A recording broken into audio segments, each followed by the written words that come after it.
Historia 1. La señora del vientre. Me llamo Diego y por mucho tiempo creí que lo paranormal era solo una invención, algo que la gente contaba para entretenerse o para justificar lo que no podía entender. Hasta que me pasó a mí. Hasta que vi con mis propios ojos cosas que no puedo explicar. Y viví una experiencia que, aún hoy, me cuesta recordar sin sentir un escalofrío recorriéndome la espalda. Todo comenzó hace unos años, cuando mi esposa y yo decidimos que queríamos tener un hijo. Habíamos estado juntos casi una década, y aunque al principio no era una prioridad, con el tiempo, ese deseo de formar una familia se volvió cada vez más fuerte. Al principio lo tomamos con calma. Pensamos que simplemente tardaríamos un poco. Pero pasaron los meses, y luego los años, y nada. Visitamos médicos, hicimos estudios, nos sometimos a tratamientos, todo salía normal. No había nada que, según ellos, impidiera el embarazo. Mi esposa fue cambiando poco a poco. Se volvió más callada, más triste. Cada vez que veía a alguien con un bebé, bajaba la mirada, como si le doliera. Yo intentaba animarla, decirle que aún había tiempo, que teníamos opciones. Pero ella ya no quería escuchar.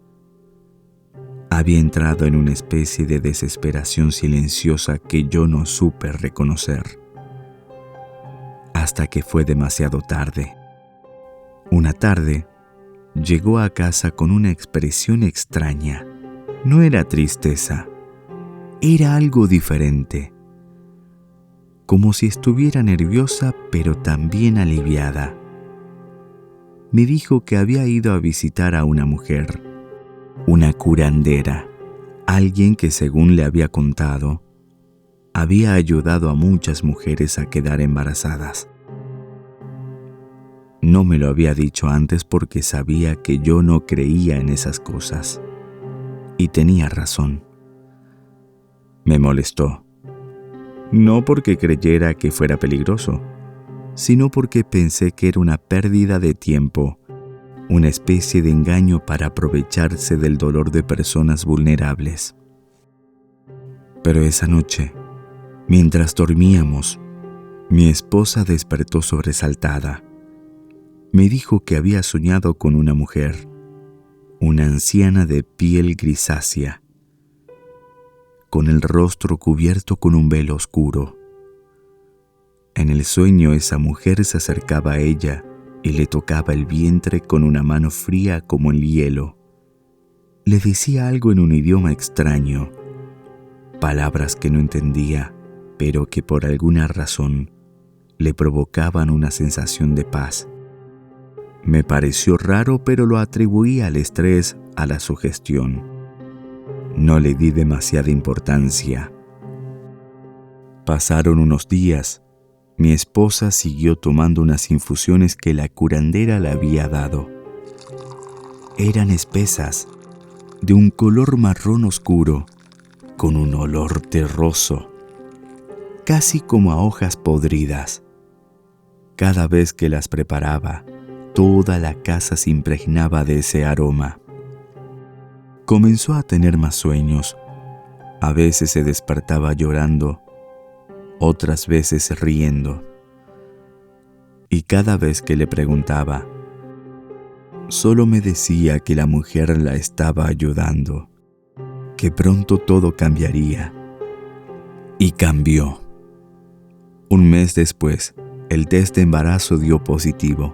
Mi esposa lloraba de felicidad, me abrazaba, decía que todo valía la pena. Pero algo dentro de mí no estaba tranquilo. Algo no encajaba. Era como si en vez de sentir alegría, una parte de mí comenzara a sentirse vigilada. Como si algo hubiera entrado con nosotros a la casa.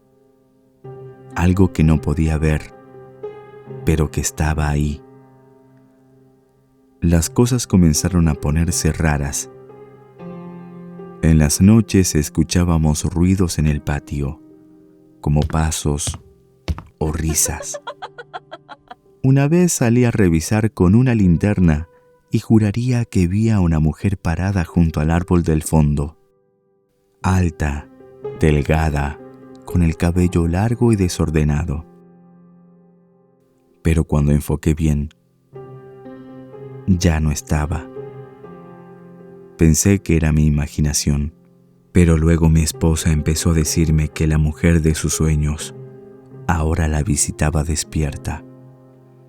Decía que la veía en el espejo, detrás de ella, que a veces cuando caminaba por el pasillo, sentía una mano rozarle el cuello. Comenzó a hablar sola, a veces en voz baja, otras veces en susurros incomprensibles. Una noche me desperté y la encontré sentada en el suelo del baño, con las luces apagadas, acariciándose el vientre mientras cantaba una canción, una melodía que jamás había escuchado, pero que me puso la piel de gallina. Llamé a su madre, a su hermana, les pedí que hablaran con ella, que me ayudaran. Todos me decían lo mismo. Es el embarazo, son las hormonas, está sensible. Pero yo sabía que era algo más. Una madrugada, mientras dormíamos, escuchamos un golpe fuerte en la puerta principal. Me levanté, pensando que era un ladrón, y al asomarme por la mirilla, no vi a nadie. Pero en el suelo, frente a la puerta, había algo. Una muñeca hecha con ramas, atada con hilos rojos y envuelta en una tela manchada de lo que parecía sangre seca. No la toqué.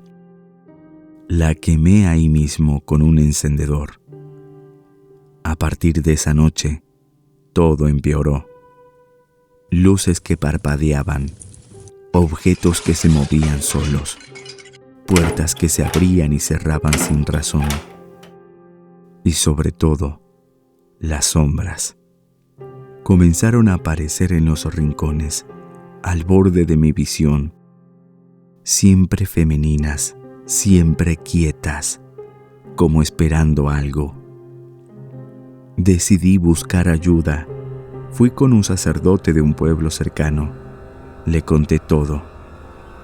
No se rió, no me llamó loco.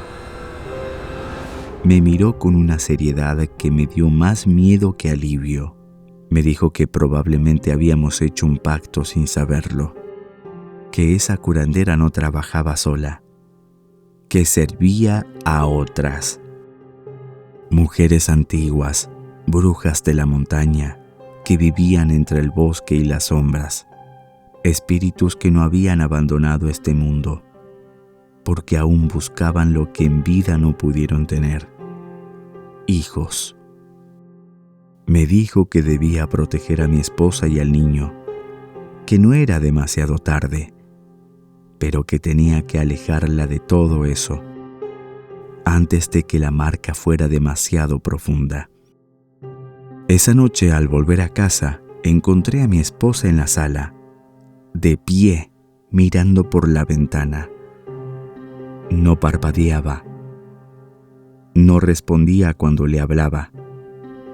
Me acerqué y vi que murmuraba algo, palabras extrañas, en un idioma gutural. Le toqué el hombro y por un instante su rostro cambió. Era como si no fuera ella, como si hubiera otra persona usando su cuerpo, pero solo duró un segundo. Luego parpadeó, me abrazó y me dijo que todo estaba bien. Pero yo sabía que no lo estaba. Al día siguiente la llevé a la ciudad. Inventé una excusa. Le dije que tenía un trabajo nuevo. Alquilamos un pequeño apartamento.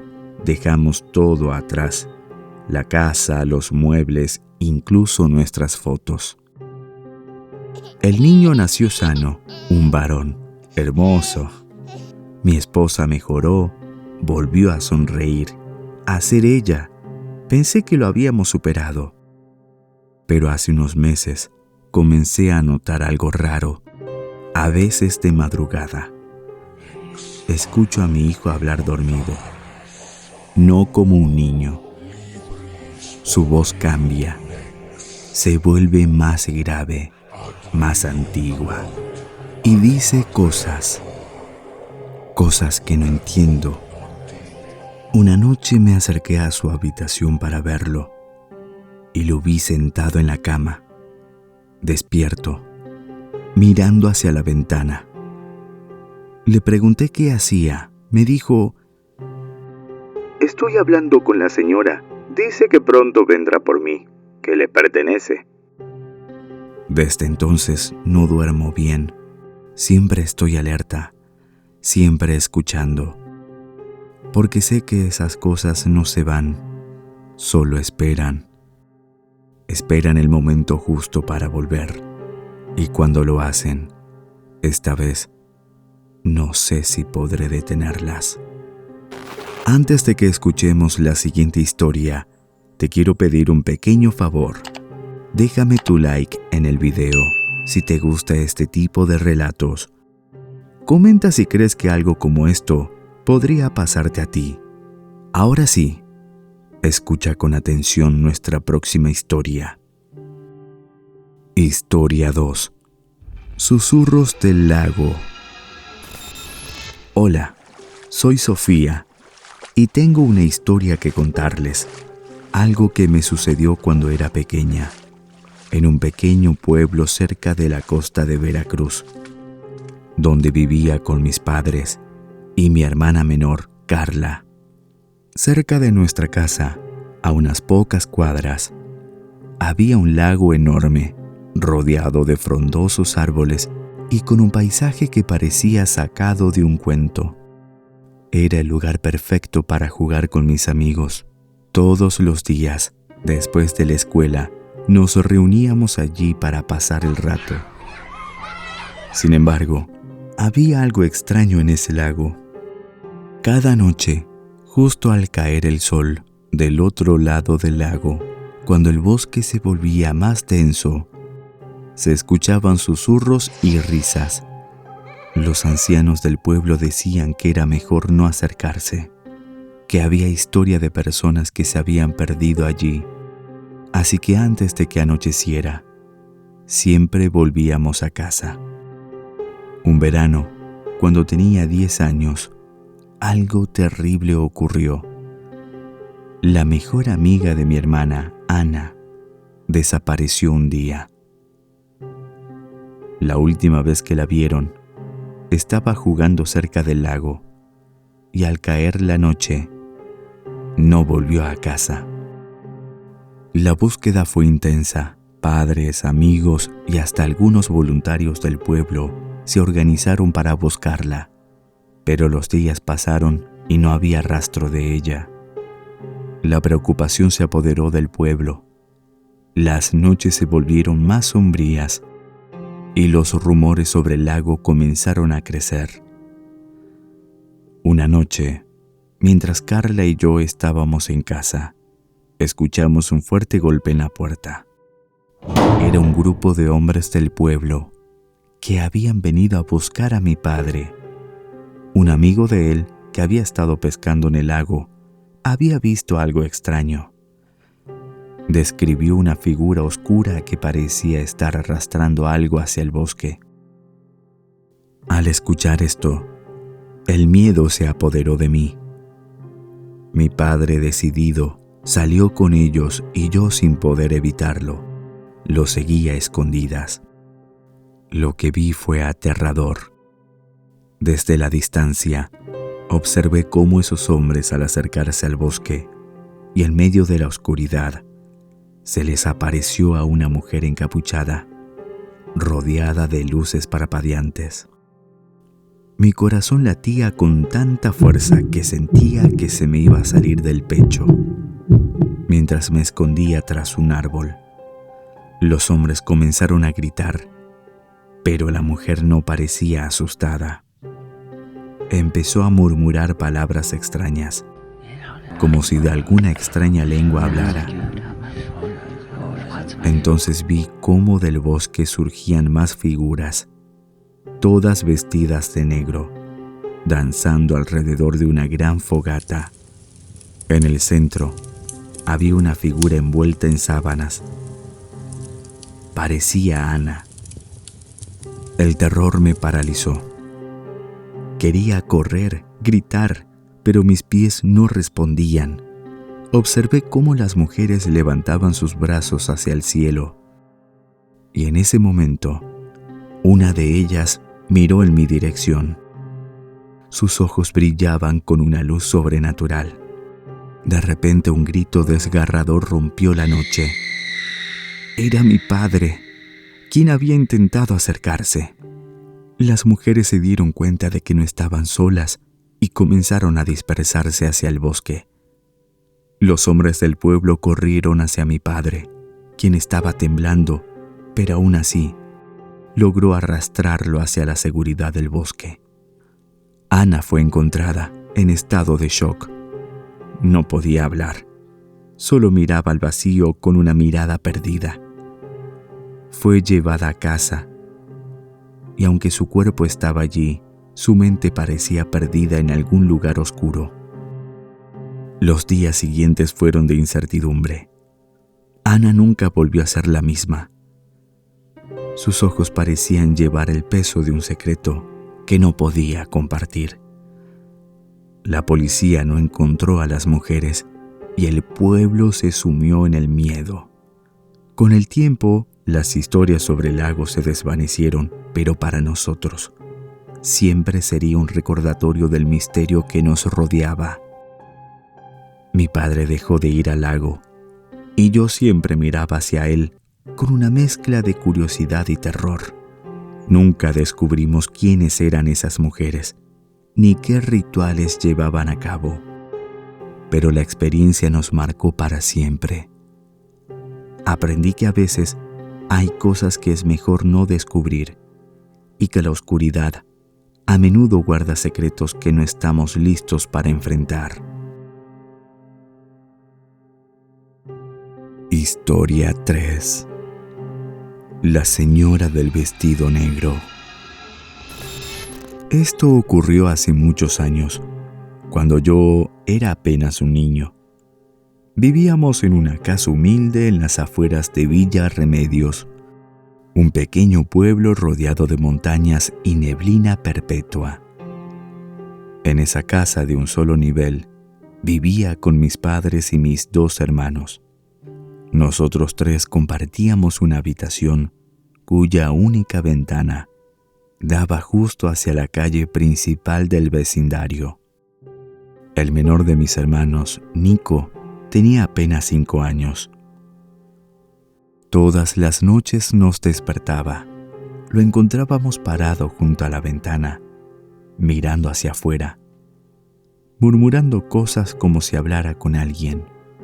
Siempre lo llevábamos de vuelta a su cama, medio dormidos, sin pensar demasiado en eso. Pero con el paso de los días, esa costumbre se volvió inquietante. Así que una noche le pregunté con quién hablaba. Esperaba que dijera algo como con mi amigo imaginario o alguna tontería infantil. Pero no fue así. Me dijo que hablaba con una señora de vestido negro que le daba caramelos y le prometía juguetes si salía con ella, pero que no le contara a nadie porque era un secreto. Sentí un escalofrío. A la mañana siguiente se lo conté todo a mis padres. Al escucharme se levantaron como impulsados por una furia ciega y salieron directo hacia la última casa de la calle, una vivienda casi en ruinas, con las paredes agrietadas, las ventanas rotas y maleza creciendo por todas partes. Yo siempre pensé que estaba abandonada. Golpearon la puerta con tanta fuerza que me sorprendió que no se viniera abajo. Entonces, tras unos segundos, la puerta se entreabrió apareció una anciana que me hizo temblar. Tenía el cabello desordenado y gris, la piel pálida, los ojos hundidos con ojeras profundas y una expresión extrañamente burlona. Parecía saber perfectamente por qué estaban ahí. Mis padres la enfrentaron. Le dijeron que sabían que ella era la que se paraba cada noche afuera de nuestra ventana para hablar con Nico. En el pueblo se decía que esa mujer era una bruja, que a lo largo de los años había hecho desaparecer a varios niños, que los atraía con regalos y luego nadie volvía a saber de ellos. Ella se echó a reír. Una carcajada larga, seca, que parecía no tener fin. Se burlaba como si todo fuera un juego para ella. Mis padres, aunque enfurecidos, solo le advirtieron que no se acercara más y se marcharon.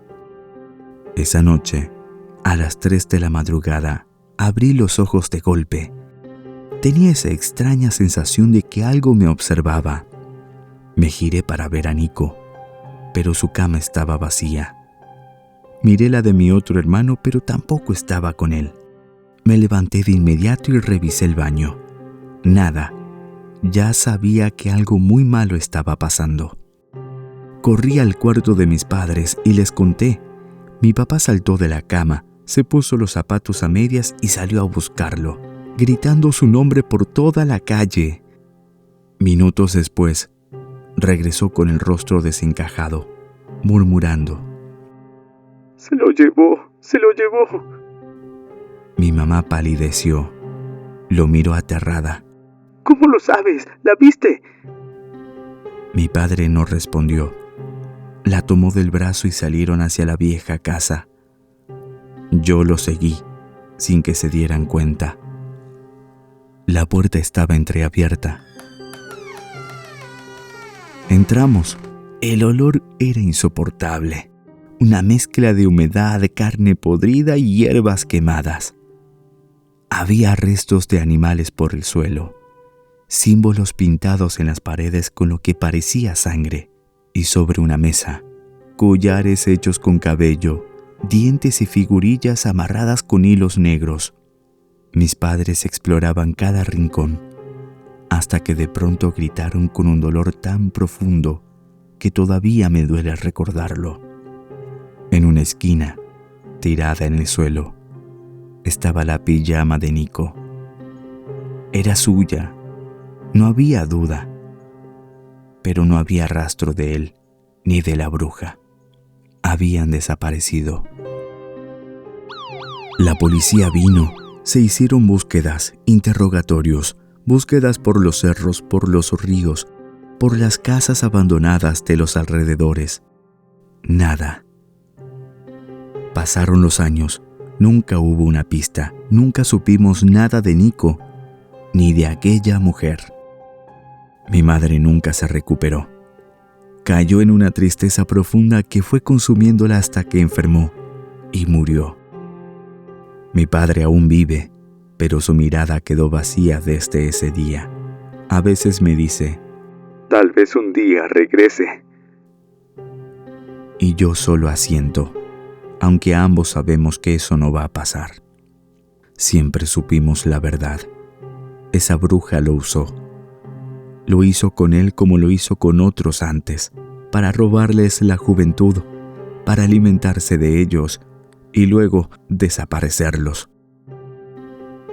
Hoy soy adulto, tengo 3 hijos y estoy tan marcado por lo que ocurrió que en mi casa no hay ventanas. Dormimos todos en el mismo cuarto. Ellos no entienden por qué, pero yo sí. Sé que algún día querrán su espacio, su privacidad, pero no pienso arriesgarme. No quiero perderlos. Sé que sueno paranoico, que soy exagerado, pero no me importa. Solo quiero asegurarme de que esa historia nunca vuelva a repetirse.